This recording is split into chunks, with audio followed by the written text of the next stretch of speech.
Selamat pagi, Sotiotu Namo Buddhaya. Ya, selamat melaksanakan atau ikut dalam euforia kemerdekaan negara Republik Indonesia yang ke-75 ya. Untuk itu, kita karena memperingati perjuangan dari para pahlawan yang sangat semangat pada masa itu, sangat gigih mempertahankan atau mewujudkan kemerdekaan Indonesia. Jadi kita harus melakukannya atau mewujudkan semangat tersebut dalam kehidupan saat ini juga. Meskipun kita merdeka, kita harus melanjutkan perjuangannya, yaitu dengan cara belajar dengan rajin, berusaha dengan baik untuk membekali diri kita dengan ilmu-ilmu yang luas supaya kita bisa mengembangkan negara Indonesia ini ke arah yang lebih baik lagi. Oke, hari ini kita akan mempelajari materi selanjutnya dari minggu-minggu lalu. Jadi tidak perlu berlama-lama, awal tadi hanya intermezzo, kita mempelajari materinya dalam video selanjutnya. Ya, selamat pagi. Hari ini kita akan masuk ke bab 3 ya, yaitu Pancadharma. Kalau minggu lalu kita sudah mempelajari tentang Pancasila, sekarang kita akan mempelajari Pancadharma. Pancadharma itu apa sih gitu kan? Langsung kita masuk slide pertama ya. Penjelasan Pancadharma, kehidupan yang serasi dan harmonis berlangsung dalam keseimbangan sisi kehidupan. Demikian pula dalam menjalani kehidupan yang baik. Bila ada sisi negatif yang harus kita hindari, seperti dengan melaksanakan sila, maka ada pula sisi positif perilaku yang harus kita tumbuhkan seperti dengan melaksanakan Pancadharma.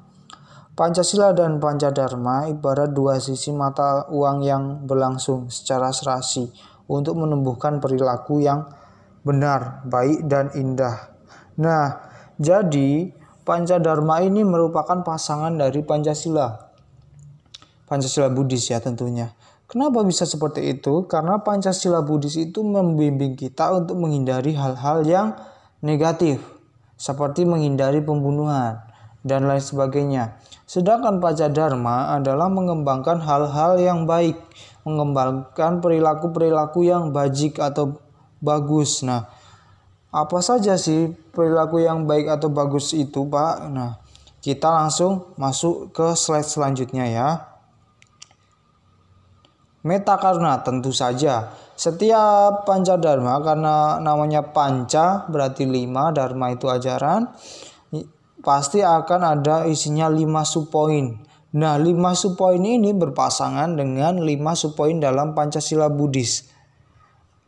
Yang Pancasila Buddhis pertama adalah Panatipata, Wiramani, Sikap Padang Samadhyami atau menghindari pembunuhan. Dan dalam subpoin pertama dalam Pancadharma yaitu mengembangkan metakaruna atau cinta kasih dan kasih sayang. Cinta kasih dan kasih sayang terhadap semua makhluk hidup. Dharma pertama ini terkait dengan sila pertama Pancasila.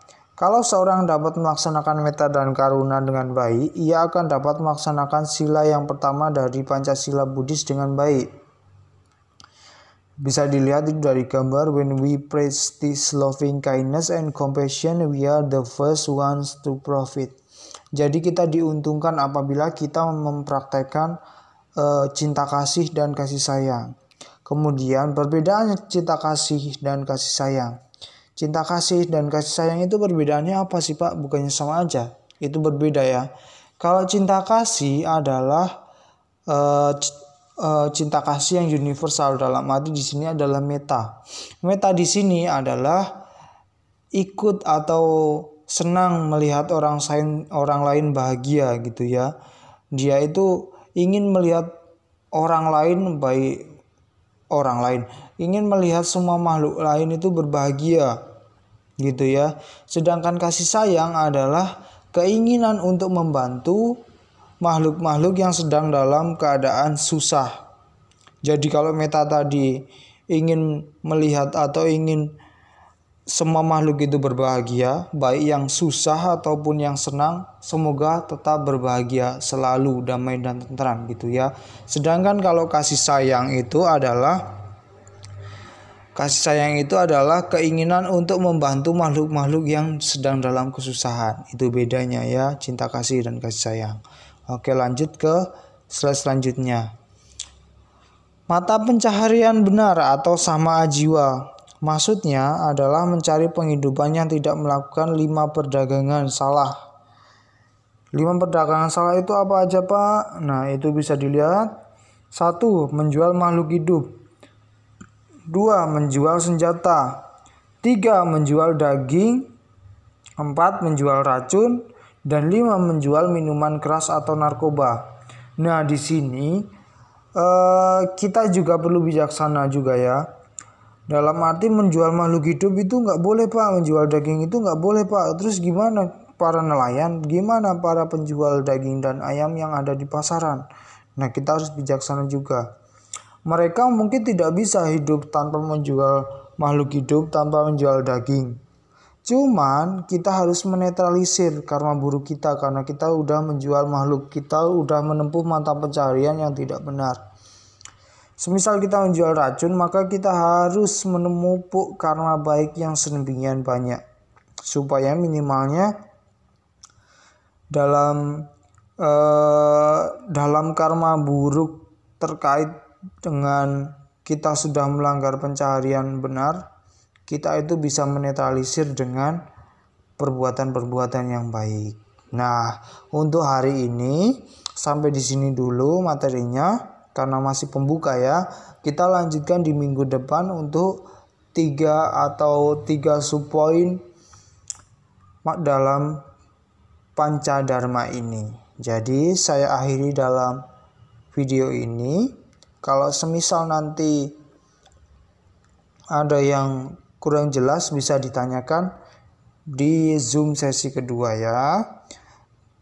Ataupun di WA group juga bisa. Yang penting masih dalam konteks